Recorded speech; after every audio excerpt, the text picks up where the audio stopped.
Previously on Stay in Your Lane. This is no different than what happened in the ocean market 10 years ago, right? It's frankly not too different than what we've seen happen in the LTL market with NEMF and a little bit with Yellow. But you take it back to the ocean market, it's a little different in the sense like ocean markets, call it 20 carriers, dominate global trade, even though there's a few hundred. But you had all these carriers racing to the bottom dollar and cutting price just to get some level of freight on their vessels.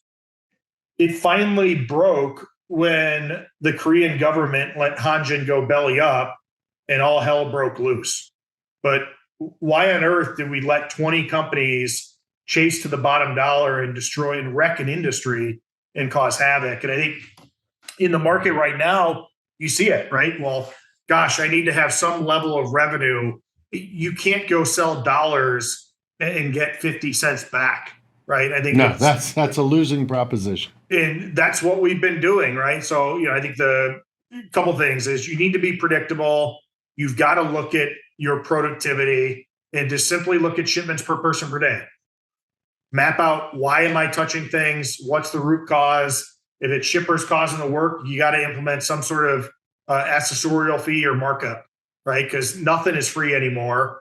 And then lastly, think of the overall market conditions, right? And you've got to be able to walk away from customers that don't fit, and you got to go all in on customers that make sense and bet on the horses that'll take you there. So, these are things where, frankly, maybe you overinvested, and kind of Bob's comments, yes, they do ring true, and maybe that could have been the right thing. But some of these things are just magnified based on bets that weren't the right bets to begin with. So learn from it, assuming you survive, learn from it for the next shift, because it is going to happen. Joe, what do you got to say? Glenn, I love it. I can add on more here. When I was at Nestle, one thing we looked at, we tried to go deeper into our processes, and we kept on saying, whatever you're doing, this activity, would a customer pay for you to do this activity? Is this bringing value to the customer? And if that activity wasn't bringing value, either A, you stop doing it, or B, you change it. So I think, for a broker or for a carrier, the same thing. Look, as Glenn said, as they touch every load, as the orders get touched, is it too many touch points? Are they efficient touch points? So I think a lot of it goes back to your overall process, how you manage your business, how you manage your people. Great points. So we all understand the cost to serve any customer. We know that. We understand how to review that. We got to look at that. In lean times especially, when everything's going well and the cup overfloweth, I think that two things. People forget, and I think it's somewhat it's human nature, they forget, the fundamentals, but it's difficult because we're like, for Triple T, for example, we haven't laid anyone off. Every one of my low-cost big competitors has laid brokers and hybrids, etc. They've all laid people off in mass amounts. Some of the big ones, huge numbers, 2 and 3 waves of layoffs, but some of them have tried to keep it quiet, and some of them have been put on blast over it. You hate to think that, well, every time the economy turns and gets really difficult and we really start to lose jobs, you can go back and look the month before that, hiring was going in a positive direction. And over a 30-day period, it turns. We don't support that model. We are not racing to the bottom, Glenn. Same theory. We operate on the same business model. We're not for everyone. Who would have thought interest rates were going to go up? I don't know. They're at a 50-year low, 70-year low, right? So now you're starting to see those that are overextended, those that don't understand the difference between their clients and their customers, what they've been doing and where the missteps were. They may be detrimental to the point of fatality in the brokerage industry. We're seeing brokerages close and not pay carriers, which is driving carriers into huge financial trouble. We're seeing it happen every day. We're seeing shippers that are going to end up paying freight bills twice, right? Where they've already paid for the freight. Just craziness that we know is coming, and it's only going to get worse because everybody's hanging on. So, what else can a broker do to be successful if you've leaned out? Let's say you laid off people. Thank goodness we haven't done that. We would attribute that to the loyalty with us and our clientele to each other and our business model. But you don't have to grow 100% a year either. Yeah, I think, my layoffs happen, right? And obviously kudos to Triple T to not have to do it. I think if you put yourself in the employee perspective, I think what separates the better layoffs from the worst ones, let's call it, because they're all not great, but sometimes you got to do it, right? We all make mistakes or course correct market conditions, things happen. Does leadership hide in an office, or does leadership show themselves and sit side by side with everyone, right? So even if you're on the shipper side or manufacturing and you're not a 3PL, okay, to me, this is a leadership scenario, right? Is get out of your office, open up the blinds, be empathetic. We all put our, pants or shirts on the same way every single day, and be realistic, right? I think all too often, as I've talked to friends that were impacted, even myself and others, is leadership will try and still give this very rosy narrative that it wasn't me, right? It wasn't the company, it's the market. It's like, but we knew this was coming. So I think if there's one piece of advice for anyone that is in a leadership role or a managing role or supervisor, is don't hide. It is okay to acknowledge that maybe we made decisions that we're learning weren't the best at the time, and lead by example, right? I think if that's all I can advise, because unfortunately, I think you're seeing a lot of companies go through not just a layoff, they're going through a mass exodus after, because and I think, John, you shared this in previous podcasts, in interviews, where it's like people are leaving because they were mismanaged, right? And this is a great example of being mismanaged. So the people that stay after a riff, it's not easy on them, right? They're taking on multiple people's roles. They probably have questions about the viability of the company, what's in it for them. So leaders, get out of your office, lead by side by side, sit at a desk, be empathetic, and roll the sleeves up, put in some work.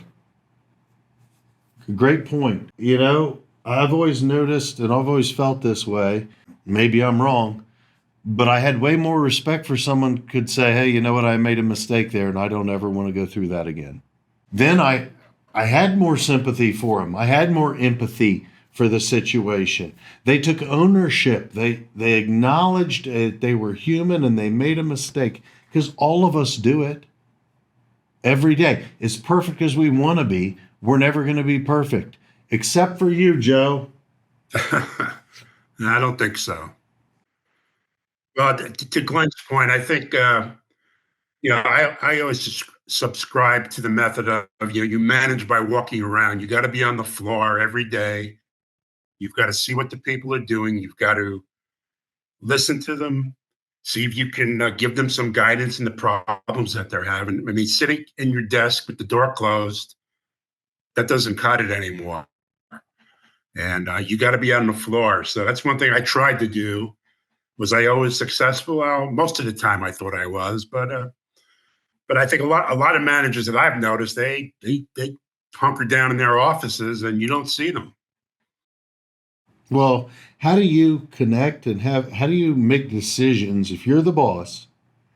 How do you make decisions that bring value to the people that are on the floor doing the work, carrying the load?